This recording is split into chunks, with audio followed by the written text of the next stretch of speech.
Hey everyone, I hope you're all doing well. I hope you are healthy and happy. You see, that's part of the problem, isn't it? Health and happiness is generally quite fleeting. It comes and it goes, and we never truly know why it changes so suddenly. Does it remind you of something?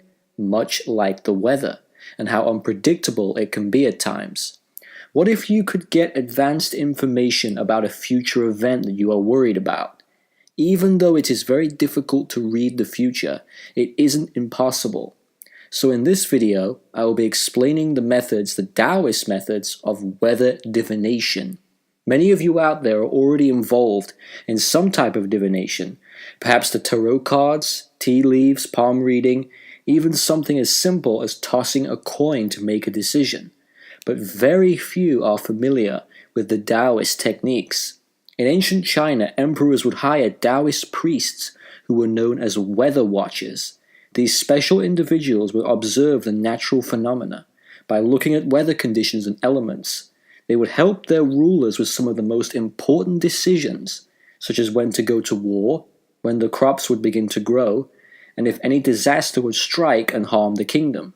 The weather watchers based much of their belief on the gods. They believed that these gods would openly show their approval or disapproval of certain things. Therefore, by doing something that goes against the will of heaven, you would be struck down with misfortune.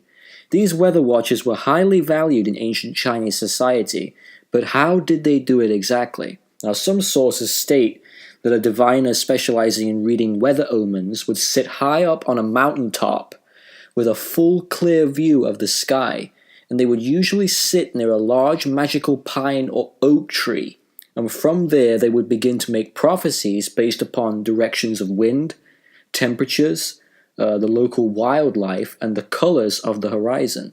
All of this would be reported back to the emperor, and from there plans would be made.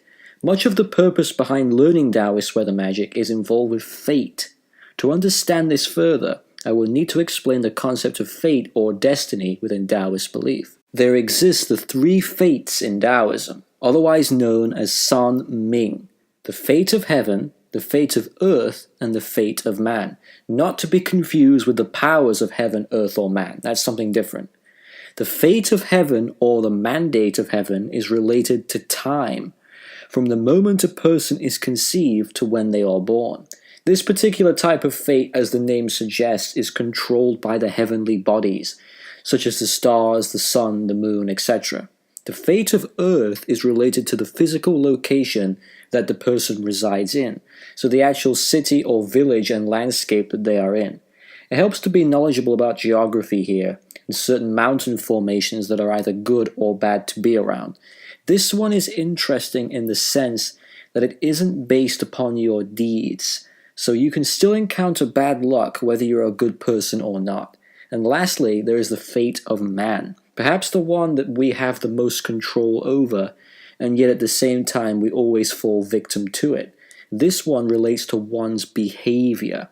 It's very much dependent on the way the individual deals and manages with time, heaven, and location and earth. The fate of man is constantly changing as the person gets older, and it's more justice-oriented. So if you commit a wrongdoing, you will certainly know about it by getting a comeuppance, basically. Your fate will change. So by knowing this, it is now easier to perform the weather divination and get good results from it. Reading weather omens is an art form, okay? And it's very personal to the one who is reading it. Think of an omen as a message from the universe, and it's your job to decipher it and make of it what you will. It is possible for your fundamental destiny to be revealed in omens, so if you don't want to know, don't bother asking. So now that that's out of the way, I can actually explain the methods and the practice itself. There exist the 7 examinations, which involve usually the use of tortoise shells and yarrow sticks for divination. There are 4 types of weather divinations that I am most familiar with, and they are all based on the concepts of the Bagua. The Qian trigram is the study of wind and all qi that is heavenly. The Li trigram is the study of fire and all fire qi. Kun trigram is the study of earth and earthly qi. And lastly, Kan trigram is the study of water and all aqua qi. To make it simple, break it up into 3 different categories that you will remember easily: divination of the stars and planets, divination of the sun and moon, and divination of the sky. So if you're like me and you enjoy working with the winds, to get results here, you will need to study air, especially clouds and mist, and of course wind directions. If you see a cloud and it appears very close to the moon, this is auspicious, this is good. If you see huge massive clouds that cover the sky, but they don't drop any rain, this is also good. If you see a colorful rainbow, this indicates good luck, because colorful rainbows are regarded as being composed of both yin and yang energy. But a pale looking rainbow is bad news. So if you see one that looks washed out and murky, that is a bad omen. If you see a cloud that somewhat resembles a halo, that's auspicious. Red clouds in Taoist thought are related to warfare. So think of all of the ancient strategists and generals like Zhuge Liang, who would have had to pay very good attention to the red clouds in times of conflict. Moving on from clouds, you also have dew.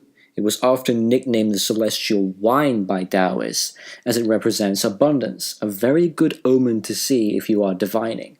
Another way to divine using wind and soil is to quietly meditate on what you are seeking to know the answer of.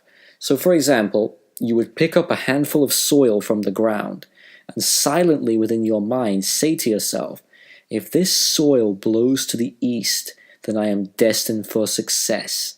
But if it blows to the west, then I am ill-fated. Then proceed to cast the soil into the wind to see which direction it blows in and await your answer.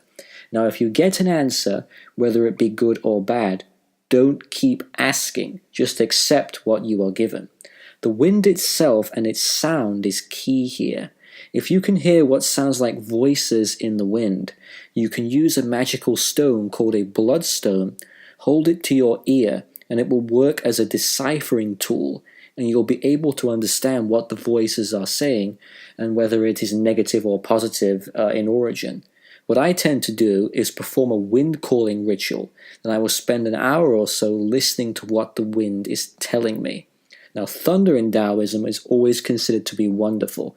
So if you hear thunder, don't panic, it's a very good omen. And of course, if you see lightning, you can also relax, because this means that an evildoer, a demon, or somebody hiding their true intentions will be punished. If you want to work with the Li fire triagram, this one works with flames, smoke, the sounds of a burning fire, how the fire moves, and the patterns and colors within it. When I look into a fire, and I can only speak from my experience, but I see figures and shapes within the flames, and to me, this is the prophecy taking place, and it usually unfolds like a story when I pay attention to the visions within the fire. Now, once the fire has died down, the remaining ashes can also tell a few things to a skilled diviner. So let's say that you're not interested in working with fire or wind, maybe you prefer the earthly approach and the earthly chi. Now, you should be familiar with celestial divination, but terrestrial divination, looking at the earthly territory, is not as common. The triagram of Kun works with the earth itself, so looking at impressions within the dirt, looking at landslides, earthquakes, how they sound and how they make the ground swell up. Now, an earthquake in Taoist weather divination can indicate destruction, plague, death, and I believe famine. And it's also important that one pays attention to pits and sinkholes within the earth if they are taking on this method. Lastly, out of our 4 Bagua methods is Kun, working with water triagram and all aqua chi.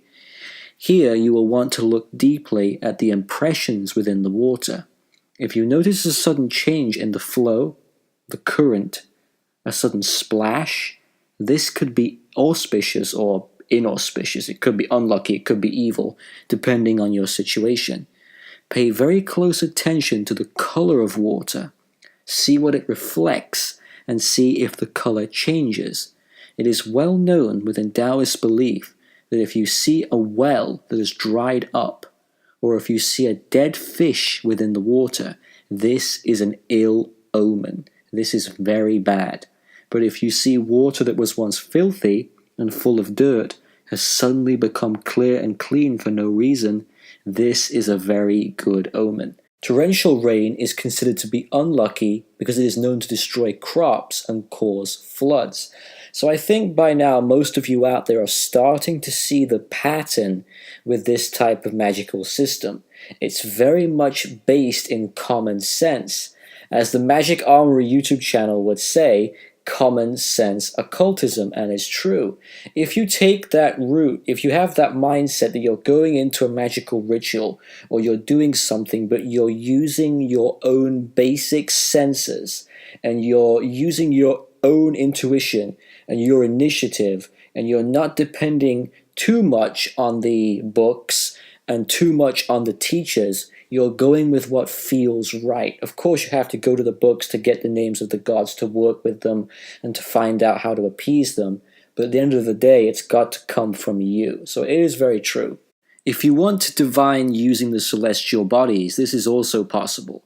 Majority of the techniques involved here are based on the brightness of the stars, their position in the night sky, shooting stars, comets and meteors, and how they fall onto our planet and what sounds they make. The great Prime Minister of Shu Han, Zhuge Liang, spoke about the stars and how they affect wind and rain, and how they can be used to predict changes. He said the following: "Heaven has its special signs and omens, and yet they are not manifested by human speech. These signs first circle the stars above, then pour forth their divine luminance into the world below. They mark the winds and the clouds in order to reveal irregularities on the earth, and employ as agents the birds and the beasts for communication with the spirits. In revealing these irregularities, the winds and clouds are definitely marked by their rising and falling patterns in communication with the spirits. There must be natural sounds fitted to the central musical spirits." What Kongming is saying here, and what he's talking about when he says musical spirits and sounds, he's basically talking about the pitch and tone of the wind, and what is known as the 5-element tone. More on that in a future video. Now, a good diviner will always carry a book or notepad with them to jot down significant readings and omens. And speaking of keeping records, I have with me here one of my divination books, and I want to tell you about one of my experiences I had with this type of magic a few years ago. The date of this weather working is May the 14th, 2015. And I remember at the time I was planning on performing a pretty elaborate ceremony, and I wanted to gather some information about it before I actually did it. And this was the very first time I worked with a labradorite stone, which is used to call forth very strong storms. I did a divination prior to the ritual to see if it would be a good experience to use the stone or not. And I got my answer, and I was quite surprised by the answer. It was a clear no, do not use it. And I ignored the answer, and I used it anyway. And it resulted in me actually getting injured. When I called forth a storm using the labradorite stone, it brought such a powerful wind with it that I was not able to control it, and a tile from my roof hit my hand and fractured my wrist as I was performing magic with a sword. And I couldn't physically practice weather magic for quite a while after that, all because I didn't listen to the fates. So always listen to your oracle system. It's there to enlighten you. Now, you can also use rain to divine here as well. For example, if you want to travel on a long journey and you feel worried about it, you could call forth a rainstorm and watch the angle of the rain as it falls. Look at its direction and take note of its thickness and the sound it makes as it falls to the ground.